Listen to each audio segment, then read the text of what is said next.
My sister helped my parents destroy my face with illegal skin whitening cream, so I cut them all off for good. 2 years later, my sister came crawling back, terrified and begging for help. My family are the most racist people I've ever met. Whenever we went outside during summer, my mom would count the number of times that me and my older sister stepped out of the shade. And when we got home, each time was equal to one hard slap. And for years, our morning routine consisted of our mom rubbing skin whitener from the Dollar Tree all over our bodies. And the whiter we looked, the better treatment she would give us. I remember just always wanting to be a normal kid. But my sister, on the other hand, she was a whitewashed queen. Every night she would set an alarm for every 2 hours to make her sleep as disrupted as possible. That way she was exhausted all the time, which naturally made her look more pale. Like, what in the bomba clot? And instead of our parents telling her that her health was more important than making sure she didn't look Hispanic, they would treat her like royalty. They'd shower her with beautiful dresses, expensive jewelry, literally just anything she wanted. Soon it became clear who the golden child was. And if I wanted their love, this is what I had to do. But I was desperate to find other ways. Getting straight A's in school, cleaning the house top to bottom every weekend, giving my parents foot massages. Thanks, honey. But I really wish you worked this hard on getting beautiful pale skin like your sister, they'd always say. And after my parents got me a literal bleach hair product shipped from Africa for my 16th birthday, I spent the entire day crying into the Barnes Noble's teddy bear in my room. And that's when my sister came in and hugged me. I figured she was going to say that she'd always be there for me. That beneath the skin color, I was still her sister, and that was all that mattered. But no, Illa. I love you and I want to help you. Look at me. I stared at her malnourished self, the eye bags forming crates under her eyes, the chemical burns on her scalp from straightening her hair. If I can look this beautiful, so can you. I swear I thought she was pranking me, but the spark in her eyes told me otherwise. She truly believed that treating herself like that was the way. From then on, I started wearing foundation that was 2 shades too light for me, and always found a way to cover up the rest of my body. Not because I hated my brown skin or natural curls, but simply because it would make my parents happier. And after all, they were the people that birthed me. Fast forward 6 years later, I just graduated from the University of Florida, and when last Thanksgiving came around, I was feeling really good. I had taken up running and spent so much time outside that I was forced to embrace my natural hunger and beauty, and I loved it. And my boyfriend Carlos loved it too, LOL. He was half Puerto Rican, half Italian, and very much familiar with the whole internalized racism thing. But he was also white passing, so I expected everything with my parents to be okay until reality hit. I showed up at my parents' house with him holding my hand. I had even put on a slightly lighter foundation to lessen the blow of everything. When the door opened, I saw a woman who looked like my sister, except more depressed, deathly pale, and extremely skinny. My heart broke, and I guess hers did too, because as soon as she saw us, she cried out, "Dios mío, what are you doing to our bloodline?" My boyfriend instantly squeezed my hand as if to say, "It's okay, we got this." Meanwhile, tears were streaming down my face. "My love, what have you done to yourself?" My mom screamed while trying to undo my slip-back bun and straighten it out with her fingers. And that's when she saw Carlos. Her mouth opened so wide, I thought her jaw was about to snap into two. You almost had me believing that this monkey was actually your boyfriend, but I understand you're young, just messing around." She then chuckled to herself, as if it was the funniest thing in the world. My dad then grabbed my hand to bring me inside, and immediately handed my sister the skin-whitening cream to put on my face, except it wasn't the same one from when I was a child. This one hurt. I stopped. "Get away from me," I yelled, tears streaming down my face. Within seconds, blisters had filled my face, and I was peeling all over. As I screamed, Carlos called the hospital. I figured by this point my parents would realize they were being idiots. But no, my dad tried to wrestle with Carlos to grab the phone from him. Pain is beauty. Arita will be beautiful. Meanwhile, my entire face felt like it had been dipped in hot sauce over 100 times. Luckily, they still arrived, and by the time I was seen by nurses, my eyebrows had already been burned off. The next morning, when I woke up from the skin grafting procedure, I was faced with my boyfriend kissing my hand and calling me beautiful until I checked my phone. I immediately noticed I had been bombarded with dozens of texts and missed calls.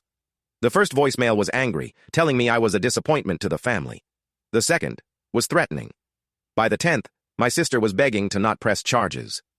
"There are our parents," she said in the message. "They just want what's best for us. Please come home and we can fix this." I couldn't believe she was still defending them after everything. Her voice sounded hollow, defeated, like someone who had given up fighting long ago. Carlos sat with me as I listened to the messages, his face growing more concerned with each one. "Layla," he said quietly, "this isn't normal. What they did to you is abuse. It's always been abuse." He held my hand gently, careful not to disturb the ivy line. I knew he was right, but hearing him say it out loud made something click inside me. All these years I've been trying to earn love that should have been unconditional. I've been letting them hurt me physically and emotionally because I thought that's what family meant. I'd normalized their behavior, made excuses for their cruelty, and blamed myself for not being what they wanted. The hospital social worker came in later that day. She asked about my burns, and for the first time in my life, I told someone the whole truth about my family. I can't tell you what I did next in this short video. Full story on the channel, link below. I was still in the hospital when I decided to press charges. The social worker helped me file a police report, and honestly, I was terrified. My hands were shaking so bad I could barely sign the paperwork. The officer who took my statement was this older guy named Officer Ramirez, who kept looking at me with these sad eyes like he'd seen this kind of thing before. "You're doing the right thing," he told me while I described the years of abuse. Not going to lie, I almost backed out like 50 times during that conversation. There's this weird guilt that comes with reporting your own parents, even when they've literally burned your face off with illegal skin bleach. Carlos stayed with me the whole time. He held my hand through all the questioning and brought me real food because hospital food is straight trash. The nurses kept calling him my husband, and neither of us corrected them. It felt nice, like a glimpse into a future where I had a real family that actually messages from my parents and sister cared about me. My phone kept blowing up with messages from my parents and sister.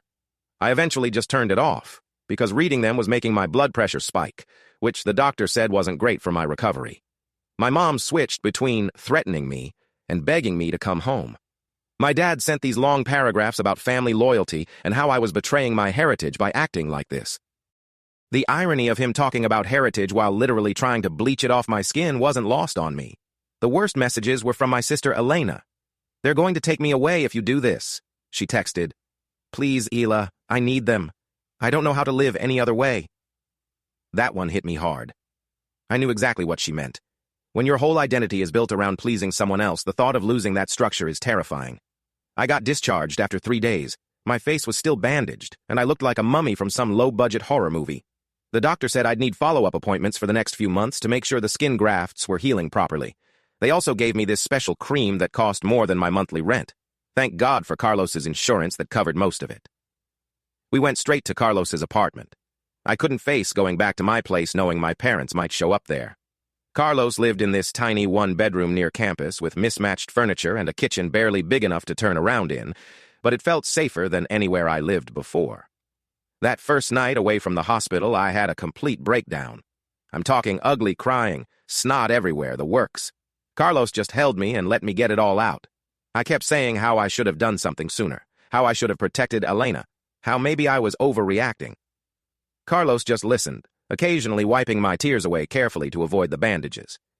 You know what the craziest part is? I told him around 3 a.m. when we were both still awake. A part of me still wants them to love me. How messed up is that? The next morning, I woke up to a knock on the door.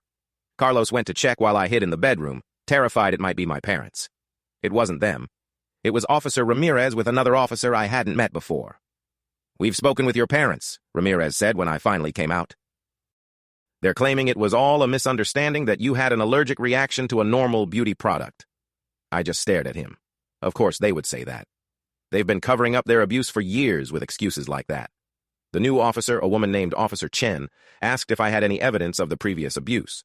Did I have pictures of the slap marks? Had I ever reported it before? Did I have the packaging from the product they used on me? I didn't have any of that. Who takes pictures of their abuse when they were a kid? Who keeps the empty bottles of the stuff that hurts them? I started panicking, thinking they wouldn't believe me, that my parents would get away with it like they always had. Then Carlos spoke up. "The hospital has the chemical analysis of what was on her face. That should prove it wasn't a normal beauty product." Officer Chen nodded and made a note.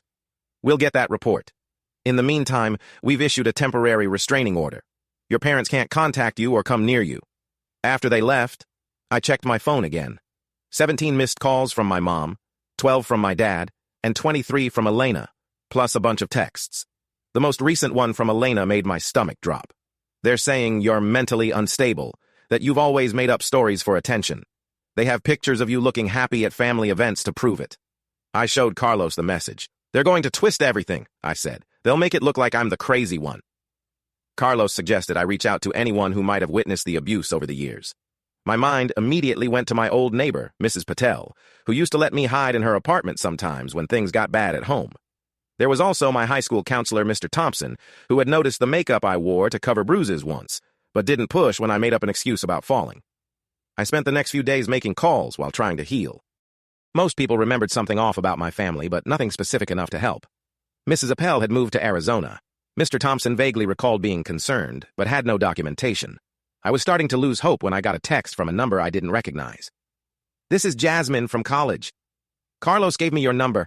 I have pictures from freshman year when you still had those chemical burns on your neck from home. Let me know if they would help." I completely forgotten about those pictures.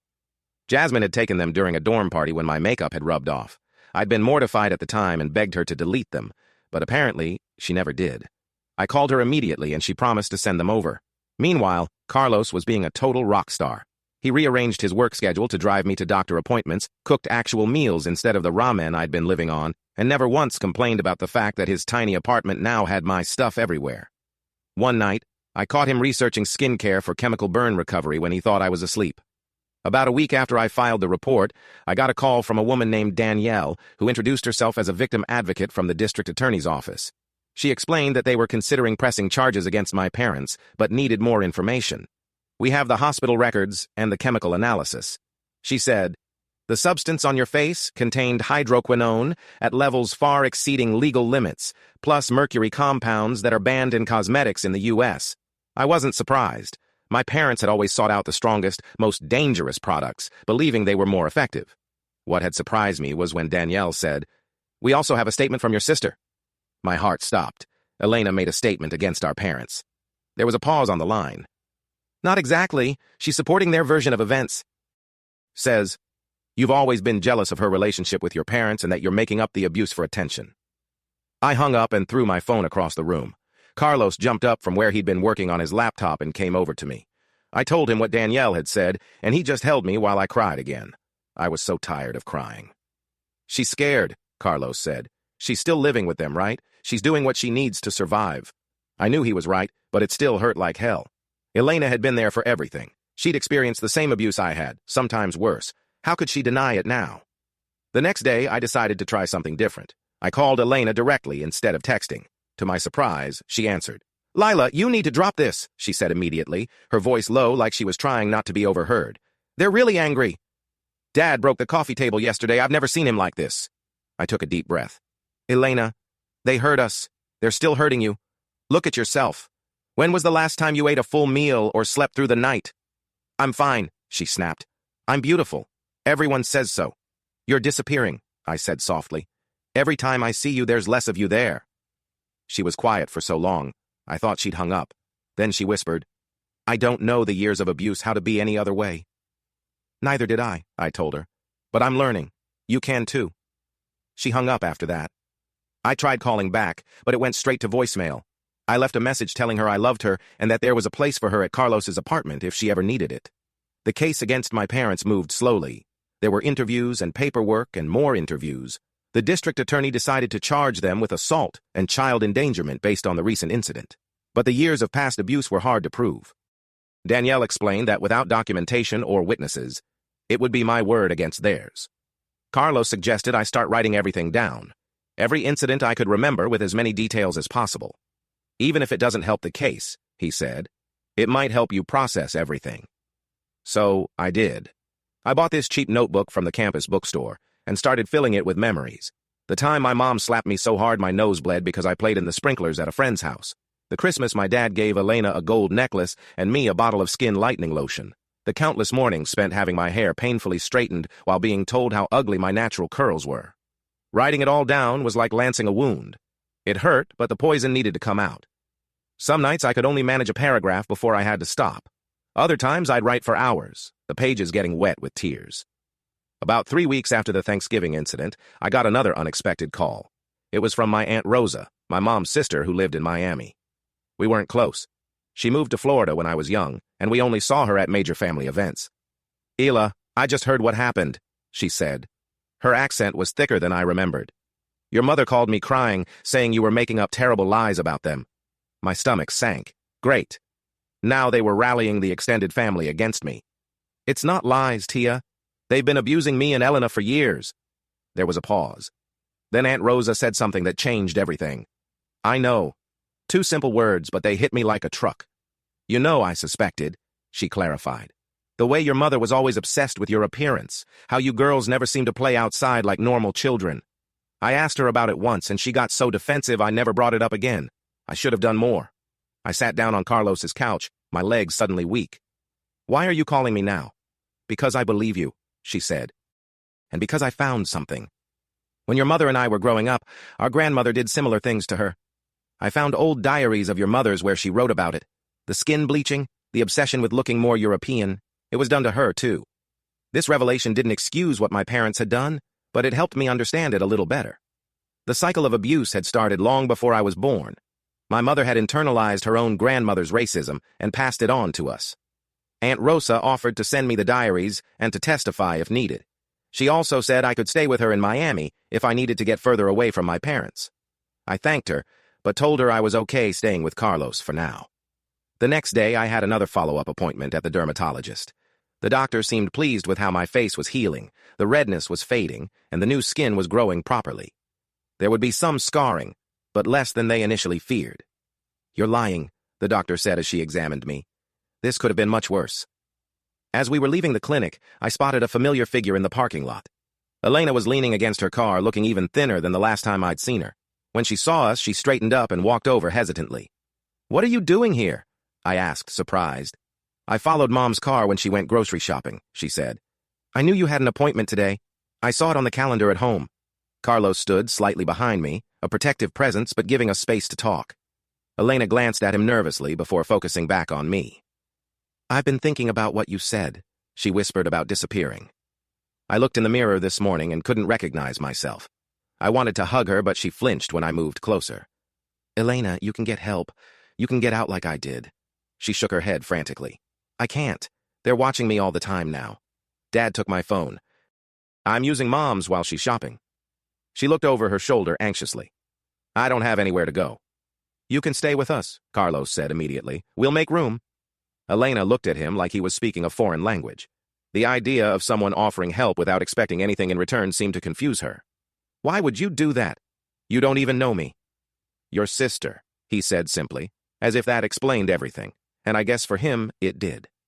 Elena started to respond when her phone buzzed. She checked it and her face went pale. Mom's done shopping. I have to go. She turned to leave and stopped and handed me a small USB drive. I found this in Dad's office. It's their financial records. They've been ordering that skin bleach from overseas for years. It's all there. The payments, the shipping information. I took the drive, stunned. Elena, this could be really important for the case. I know, she said. That's why I took it. She started walking away, then called over her shoulder. I'll try to come to your place tomorrow. Text me the address. As we watched her hurry across the parking lot, Carlos squeezed my hand. She's stronger than she thinks. We both are, I replied. That night, we looked through the files on the USB drive. Elena had been right. There were years of records showing regular purchases of illegal skin lightening products from suppliers in Africa and Asia. Some of the ingredients listed were terrifying. Mercury compounds, high-concentration hydroquinone, even something called clito-olropionate that a quick Google search revealed was a prescription-strength steroid never meant for long-term use on the face. I immediately called Danielle and told her about the new evidence. She seemed excited, saying this could strengthen their case significantly. She arranged for me to bring the drive to her office the next morning. I was nervous about Elena coming to Carlos's place. What if our parents followed her? What if she changed her mind? Carlos suggested we clean up a bit and make sure there was food she might like. I remembered she used to love quesadillas before she started severely restricting her eating, so we got ingredients for that. The next day passed with no sign of Elena. I texted the number she'd called from, but got no response. By evening, I was pacing around Carlos's apartment, convinced something had happened to her. Maybe she couldn't get away, Carlos suggested. Or maybe she's scared. Just as we were about to give up and eat dinner without her, there was a soft knock at the door. Carlos checked the people and quickly opened it. Elena stood there, a small backpack clutched to her chest, her face even paler than usual. They know I took the drive, she said as soon as she was inside. Dad was looking for it everywhere. When he couldn't find it, he started screaming at Mom, saying she must have moved it. I left while they were fighting. I hugged her, and this time she didn't pull away. She felt so fragile in my arms, like a bird with hollow bones. "You're safe now," I told her, though I wasn't entirely sure that was true. Carlos made quesadillas while I helped Elena settle in. We didn't have much space, but we'd cleared out a corner of the living room and set up an air mattress with clean sheets and blankets. Elena looked at this simple setup like it was a luxury hotel room. "I haven't slept more than 2 hours at a stretch in years," she admitted as she sat on the edge of the mattress. Mom said, "Beautiful people don't need much sleep." "Well, tonight you can sleep as long as you want," I told her. No alarms. We ate dinner together, and I noticed Elena taking tiny bites and pushing food around her plate to make it look like she'd eaten more than she had. I didn't comment on it. Recovery would take time for both of us. After dinner, Elena took a shower. When she came out wearing one of Carlos's t-shirts that hung like a dress on her thin frame, I noticed bruises on her arms that hadn't been visible before. "Did they hurt you when they found out about the drive?" I asked, trying to keep my voice calm. Elena looked down at the marks like she was seeing them for the first time. "Dad grabbed me. He does that sometimes when he's angry." She said it so matter-of-factly, like she was commenting on the weather. I took pictures of the bruises with my phone, more evidence. Then I helped Elena apply some of my healing cream to them. We sat together on the air mattress afterward, neither of us quite knowing what to say. "I'm sorry I told them you were lying," she finally whispered. "I was scared." "I know," I said. "You don't need to apologize." She fell asleep quickly, exhaustion finally catching up with her. I covered her with an extra blanket and joined Carlos in his bedroom. We talked in low voices about what to do next. Having Elena with us changed things. Now we needed to protect her, too. The next morning, Elena's interview called Danielle again to update her on the situation. She suggested bringing Elena in to make her own statement now that she was away from our parents. Elena agreed, though she was clearly terrified. "What if they don't believe me either?" she asked as we drove to the district attorney's office. "What if they think I'm making it up too?" "The bruises help," I said, hating that I had to say those words. "And we have the financial records now." Elena's interview lasted over 2 hours. Carlos and I waited outside, neither of us speaking much. When she finally emerged, her eyes were red from crying, but she looked somehow lighter, like setting down a heavy backpack after carrying it for miles. "Charges." "They believe me," she said, her voice filled with wonder. "They're going to add charges based on what happened to me, too."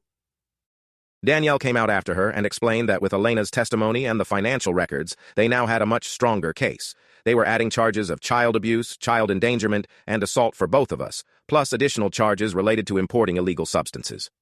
"We'll be requesting a court date soon," she said. "Both of you will likely need to testify." The thought of facing our parents in court made my stomach turn, but I nodded. "We'll be ready." That afternoon, we got a call from Officer Ramirez. Our parents had been arrested. They were being held pending bail, which had been set high enough that they probably couldn't pay it immediately. The news should have made me feel safer, but instead, I just felt hollow. Elena had a different reaction when I told her. She burst into tears. Not sad tears, but something closer to relief. "It's really over," she kept asking. "They can't make me go back. It's really over," I confirmed, holding her as she cried. The next few weeks were a blur of legal meetings, therapy appointments, which Danielle had arranged for both of us, and adjusting to our new living situation. Carlos's tiny apartment was cramped with 3 people, but we made it work. Elena slept on the air mattress. I took the couch, and Carlos kept his bed. He never complained. Not even when Elena had nightmares that woke us all up, or when I accidentally used his toothbrush. Elena's physical health was concerning. Years of sleep deprivation and restricted eating had taken a serious toll. We found a doctor who specialized in eating disorders, and she started seeing him twice a week. The first time she ate a full meal without calculating calories or checking her skin tone afterward, she cried. My face continued to heal. The dermatologist was pleased with my progress, though she warned me to be extremely careful about sun exposure on the new skin. The irony wasn't lost on me. After years of being punished for sun exposure, now I had a legitimate medical reason to avoid it. Our parents were eventually released on bail with strict orders not to contact us. They violated those orders almost immediately, sending emails from new accounts and even having friends call us with messages. Danielle helped us document every violation, which she said would only strengthen the case against them. Christmas came and went. It was the first holiday I'd ever spent away from my parents. And while there was some sadness, there was also a sense of freedom. Carlos's family invited us to their celebration, and his mom made traditional Puerto Rican dishes that reminded me of the food my grandmother used to make before she passed away. Elena ate more that day than I'd seen her eat in years. In January, we got notice that the trial was set for March. As the date approached, my anxiety skyrocketed. I started having panic attacks, sometimes waking up, gasping for air, convinced I was back in my parents' house with burning chemicals on my face. Carlos suggested we all try something new to help manage the stress. He signed us up for a painting class at the community center. I was terrible at it. My trees looked like green blobs and my sunsets like someone had spilled orange juice on the canvas. But it was fun, and for those 2 hours each week, I didn't think about the trial or my parents or the scars on my face. Elena turned out to be surprisingly good at painting. Her first attempt at a landscape was actually decent, with mountains that looked like mountains in a sky with proper perspective. The instructor praised her work, and I watched my sister's face light up with genuine pride, maybe for the first time in her life. I never knew I could make something beautiful, instead of just trying to be beautiful. She told me afterward, February brought an unexpected development. Aunt Rosa called to say she'd spoken with other family members about what had happened. To my shock, several cousins and another aunt came forward with their own stories about my parents' behavior. They'd seen things over the years, the excessive focus on our appearance, the way we flinched when our parents raised their hands, how we never wore short sleeves even in summer. They're willing to provide statements, Aunt Rosa said. They should have spoken up sooner, but they're trying to do the right thing now. These additional testimonies strengthened our case even further. Danielle seemed increasingly confident about the outcome, though she warned us that court cases can be unpredictable. As March approached, Elena made remarkable progress. She'd gained a healthy amount of weight, and her hair was starting to look less brittle. She still struggled with sleep, often staying up late painting, rather than setting an alarm to deliberately wake herself. But it was a step in the right direction. I was healing too, both physically and emotionally. The scars on my face were fading, though they'd never completely disappear. I'd started wearing my hair natural all the time, embracing the curls I'd been taught to hate. Carlos said they suited me, and I was beginning to agree. 1 week before the trial, we received an unexpected visitor. Our father's sister, Aunt Lucia, showed up at Carlos's apartment unannounced. Carlos was at work, so it was just me and Elena when she knocked. "Your parents sent me," she said as soon as we opened the door. "They want to make a deal." Elena started to close the door, but Aunt Lucia stuck her foot in the, "Just hear me out. They're willing to plead guilty to reduce charges if you agree not to testify. They'll pay for no deal your medical bills, Laya, and they'll leave you both alone forever." I looked at Elena, whose face had gone pale again. "We need to discuss this," I told Aunt Lucia. "Come back tomorrow." After she left, Elena and I called Danielle immediately. She advised against accepting any deal without her present, and said she'd come over that evening to discuss it. When Danielle arrived, she explained that our parents were likely getting nervous about the trial. "The evidence against them is strong," she said. "They're trying to minimize the consequences." "What would happen if we agreed?" Elena asked. "Would they go to jail at all?" "Probably not," Danielle admitted. "With reduced charges, they might get probation, community service, maybe a fine." I thought about everything they'd done to us over the years, the physical pain, the emotional scars, the years of teaching us to hate ourselves. "That doesn't seem like enough," I said. "It's your decision," Danielle told us. "But remember, testifying means facing them in court. It means having your story questioned by their lawyer. It can be traumatic." Elena and I stayed up late that night talking about it. Part of me wanted to take the deal to avoid seeing our parents again, to just move on with my life, but another part needed them to face real consequences. "What do you want to do?" I asked Elena around midnight. She was quiet for a long time before answering. "I want them to know they didn't break us. I want to look them in the eye and tell my story." The next day, when Aunt Lucia returned, we gave her our answer. No deal. We would testify. The week before the trial was tense. I had trouble sleeping, and even Carlos seemed on edge. Elena threw herself into painting, creating dark, swirling images that somehow captured exactly how I was feeling. The night before the trial, Carlos cooked us a special dinner. He'd made his grandmother's recipe for a rose cone gander and even bought a bottle of the next day sparkling cider so we could toast. "No matter what happens tomorrow," he said, raising his glass, "you two are the brave people I know, and whatever the outcome, we'll face it together." I looked at my sister across the table, at Carlos beside me, and felt something I hadn't experienced in a long time. Hope. Whatever happened in court the next day, we had already won something important. We had broken the cycle. We had found our voices. We had started to heal. As we clinked our glasses together, I knew that facing our parents in court would be one of the hardest things I'd ever done. But for the first time in my life, I wasn't facing the hard things alone. The morning of the trial arrived with a spring thunderstorm. Rain lashed against the windows as we got dressed in the nicest clothes we owned. Carlos wore a button-up shirt and tie. I put on a simple blue dress that showed my natural skin tone. Elena chose a yellow sundress that made her look younger, more vulnerable, but also somehow stronger.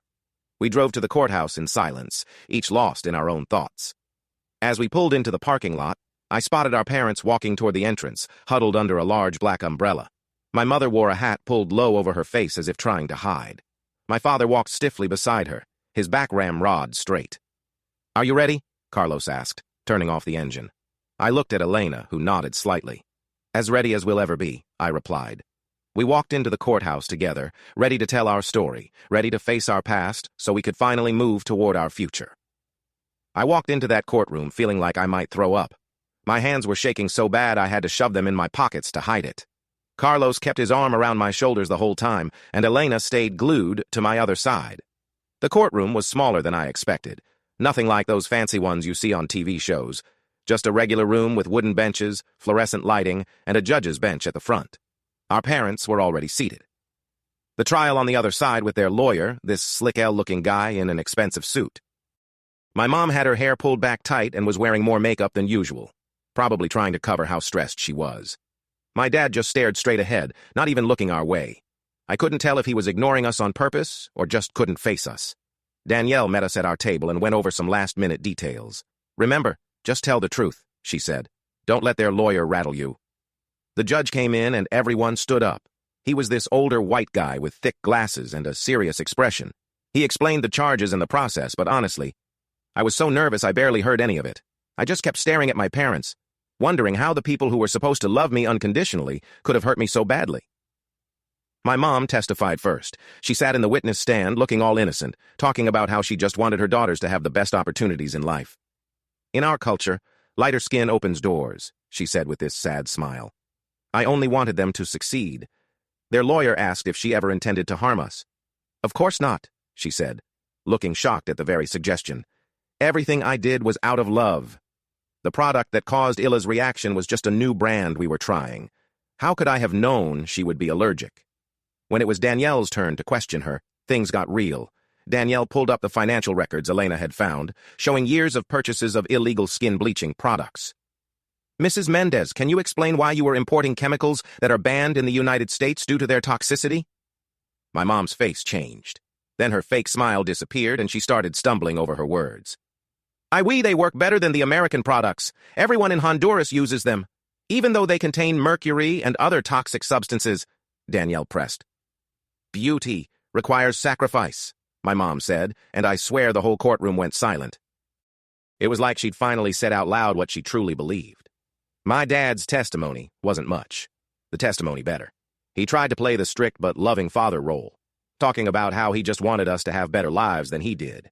But when Danielle showed pictures of my chemical burns and Elena's bruises, he couldn't explain them away. The worst part was when their lawyer tried to paint me as the problem. He brought up times I'd acted out as a teenager, staying out late, arguing with my parents, normal teenage stuff, and tried to suggest I was making up the abuse because I was rebellious. "Isn't it true that you've always been jealous of your sister's natural beauty?" he asked me when it was my turn to testify. I almost laughed. "No," I said. "I've always been jealous that she was willing to destroy herself to earn our parents' love, and I wasn't." That shut him up for a second. Testifying was harder than I expected. I had to describe in detail all the things they'd done to us over the years. The slaps for sun exposure, the skin bleaching sessions, the constant criticism of our natural features. With each example, I could see the judge's expression growing more disturbed. When I described the Thanksgiving incident, I couldn't hold back tears. They held me down and put chemicals on my face that burned off my eyebrows and caused second-degree burns, I said. And while I was screaming in pain, they tried to stop my boyfriend from calling an ambulance. The defense tried to suggest I was exaggerating, but the hospital records and photos backed up everything I said. Elena's testimony was even more powerful. She was so thin and fragile looking on the stand, her voice barely above a whisper at first. But as she started describing what our parents had done, she got stronger. She talked about the sleep deprivation, the starvation, the constant pressure to be whiter, straighter-haired, less Hispanic. "I thought it was normal," she said. "I thought all parents treated their children this way." It wasn't until I saw how Laya was healing once she got away that I realized what they were doing to us was wrong. When Elena described how her dad had grabbed her hard enough to leave bruises after discovering the missing financial records, I saw my mom actually flinch. Maybe she hadn't known the verdict about that part. Or maybe she was just worried about how it looked to the judge. The trial lasted 3 days. By the end, I was emotionally exhausted. Carlos had taken time off work to be there for every minute, and I don't think I could have gotten through it without him. He brought us snacks during breaks, squeezed my hand when testimony got tough, and kept reminding me why we were doing this. On the final day, we heard closing arguments. The defense lawyer tried to paint our parents as well, meaning immigrants who just wanted their daughters to assimilate into American culture. Perhaps their methods were misguided, he admitted, but their intentions were good. Danielle's closing argument was much more direct. This case isn't about cultural differences, she said. It's about 2 parents who systematically abuse their children, causing physical and psychological harm that will take years to heal. They imported illegal toxic chemicals to use on their daughters' skin and hair. They punished them for their natural appearance. They created an environment where their daughters believed their worth was determined solely by how white they could appear. She held up the photos of my chemical burns again. This isn't love. This is abuse. Plain and simple. When the judge announced he was ready to deliver his verdict, I grabbed Elena's hand so tight I probably cut off her circulation. Carlos put his arm around both of us. In the case of State versus Mendez, the judge began, I find the defendants guilty on all counts. I burst into tears. Not sad tears, but relief tears. Elena was crying too, her whole body shaking. Carlos just held us both, his own eyes suspiciously wet. The judge sentenced our parents to 3 years in prison with the possibility of parole after 18 months, plus 5 years of probation after release. They would also have to pay for all our medical expenses and undergo mandatory counseling. A restraining order would remain in effect, preventing them from contacting us without our explicit permission. As the bailiff led them away, my mom looked the aftermath back at us. For a second, I thought I saw regret in her eyes, but then she turned away, her back stiff with pride or anger. I couldn't tell which. Outside the courthouse, reporters were waiting. Apparently, our case had attracted some local attention because of the unusual nature of the abuse. Danielle helped us navigate past them without having to make any statements. We weren't ready to talk publicly about what had happened. That night, we had a small celebration at Carlos's apartment. Nothing fancy, just pizza and ice cream, but it felt like the most important meal of my life. Elena ate a whole slice of pizza without checking calories or worrying about how it would affect her appearance. I wore my hair in its natural curls and a tank top that showed my brown skin. Small victories, but they meant everything. What happens now? Elena asked as we sat around the living room. Whatever we want, I said, and it felt true for the first time in my life. The next few months were a period of adjustment. With the trial behind us, we had to figure out what our new normal looked like. Carlos's apartment was too small for 3 people long-term, so we started looking for a bigger place. Elena got a part-time job at an art supply store, which seemed to help her confidence. I focused on finishing my final semester at university. We both continued with therapy. Some days were harder than others. I still had nightmares about the Thanksgiving incident, and Elena struggled with her body image and eating habits, but we were making progress. One unexpected bright spot was our relationship with Aunt Rosa. She visited from Miami a few times and even offered to help us financially if we needed it. I should have done more when you were children, she told us. Let me help now. With her assistance and our own savings, we found a small 2-bedroom apartment closer to camp. Carlos helped us move in, though he kept his own place. You two need your space, he said, though he stayed overt often enough that it felt like he lived with after the trial us anyway. About 6 months after the trial, I got a letter from my mom. It had been screened by her prison counselor, who added a note saying they thought it might be part of her rehabilitation process to communicate with us, but that we were under no obligation to respond. I stared at that envelope for 3 days before I finally opened it. Inside was a single page covered in my mom's neat handwriting. Isla, it began, I am writing to say I am sorry. The counselor here is helping me understand what I did to you, and Elena was wrong. I was raised the same way by my grandmother, but that is no excuse. I hope someday you can forgive me, but I understand if you cannot. There was more, but it was all pretty much the same. Apologies mixed with explanations that sounded like excuses. I showed it to Elena, who read it silently before handing it back. Do you believe her? She asked. I shrugged. I don't know. Maybe she's starting to get it. Maybe she's just saying what her counselor wants to hear. Are you going to write back? I thought about it for a long time. Not yet, I finally decided. Maybe someday, but I'm not ready. Elena nodded. Me neither. We didn't hear from our dad at all. According to Aunt Rosa, who visited them once in prison, he was still angry and unrepentant. He blamed me for turning Elena against them and ruining their family. I wasn't surprised, but it still hurt. Life went on. I graduated with my degree in psychology, inspired partly by my own experiences to help others dealing with family trauma. Elena started taking classes at the community college, focusing on art therapy. She was still fragile in some ways, but getting stronger every day. Carlos and I got more serious. He proposed on my birthday, almost exactly a year after the Thanksgiving incident. Nothing fancy, just a simple question. While we were walking through the botanical gardens on campus, I said yes immediately. We decided on a long engagement, giving ourselves time to build our careers before getting married. 2 years after the trial, our parents were released on parole. Danielle called to let us know, assuring us that the restraining order was still in effect and that their parole officer was aware of the situation. I had a panic attack that night, terrified they would show up at our door despite the order. Carlos stayed over, sleeping on our couch just to make us feel safer, but they didn't come. According to Aunt Rosa, they'd moved to a different part of the state. My mom had written a few more letters over the years, each one a little more insightful than the last. I'd finally written back once, a short note letting her know I was okay, but not ready for more communication. Elena had never responded to any of her letters. 3 years after the trial, Carlos and I got married in a small ceremony at a local park. Elena was my maid of honor, looking healthy and beautiful in a dress that complemented her natural skin tone. Aunt Rosa came from Miami, bringing several cousins who had provided statements for our case. Carlos's large, loud family welcomed us with open arms, his mother treating me and Elena like the daughter she never had. We didn't invite our parents. I thought about it, even discussed it with my therapist, but ultimately decided I wasn't ready to see them face to face. Maybe someday, but not yet.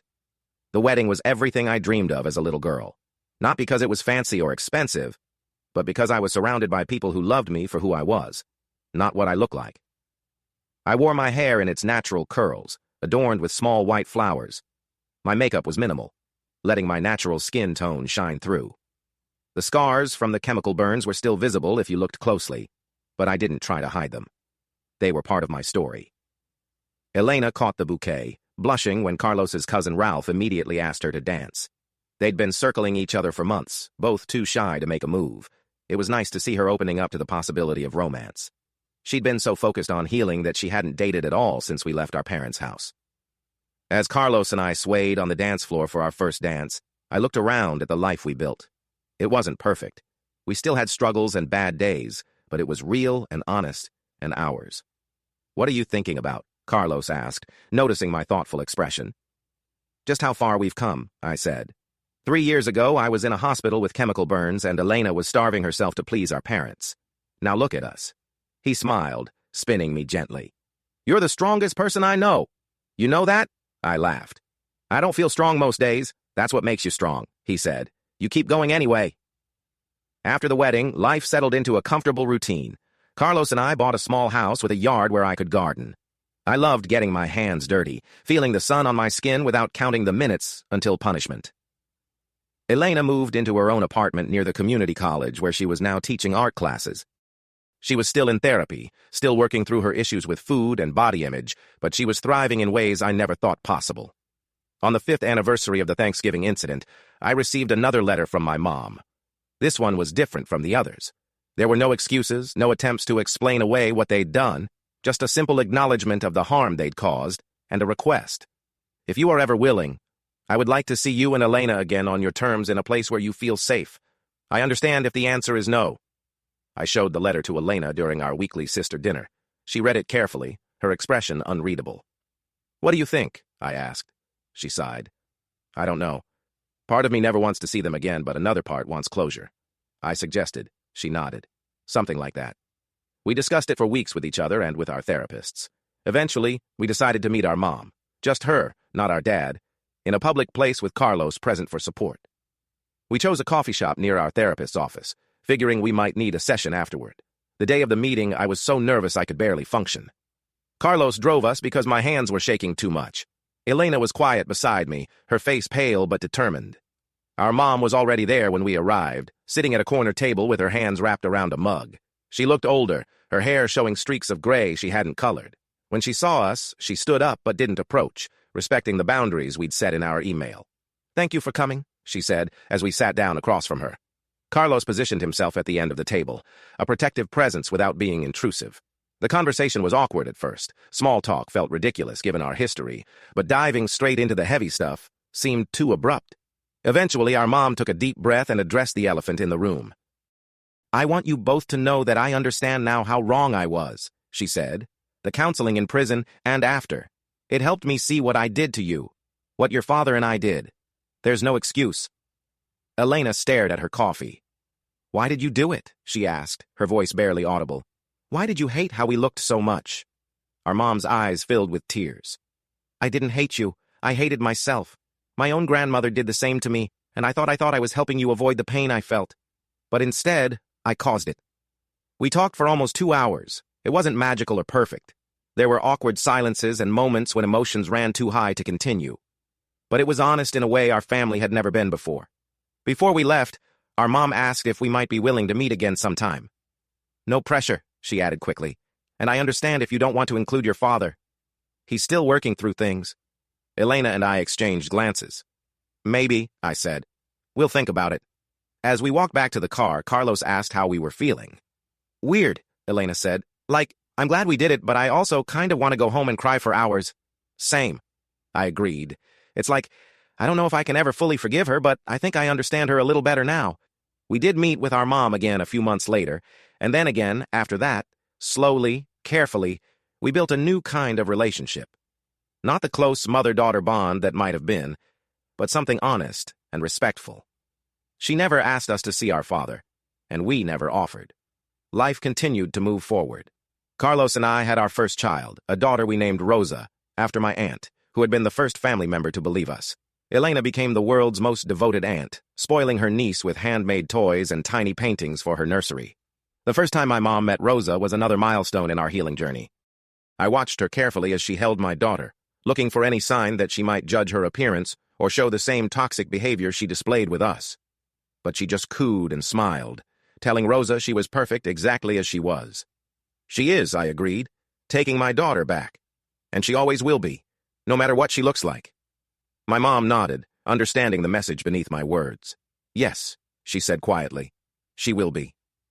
7 years after that terrible Thanksgiving, Elena and Ralph got married in a beachside ceremony. She wore a sleeveless dress that showed her natural skin tone, her hair and loose curls down her back. She looked healthy and strong and happy, a far cry from the malnourished, sleep-deprived girl she'd been when we escaped. During the reception, I found a quiet moment with her away from the celebration. "Did you ever think we'd get here?" I asked, gesturing around at the life we'd built, the family we'd chosen. She smiled, a real smile that reached her eyes. "Never. I thought I'd spend my whole life trying to disappear. And now I'm trying to take up space," she said. "The right kind of space," I hugged her, careful not to mess up her wedding high. "You're doing a pretty good job of it." As we rejoined the party, I caught sight of Carlos dancing with our daughter, now a toddler, standing on his feet as he moved around the floor. My heart felt so full it might burst. Our journey wasn't over. We still had scars, both visible and invisible. We still had days when the past felt too close, when memories ambushed us and left us struggling. But we had built something our parents never gave us: unconditional love, acceptance of ourselves and each other, and the freedom to be exactly who we were meant to be.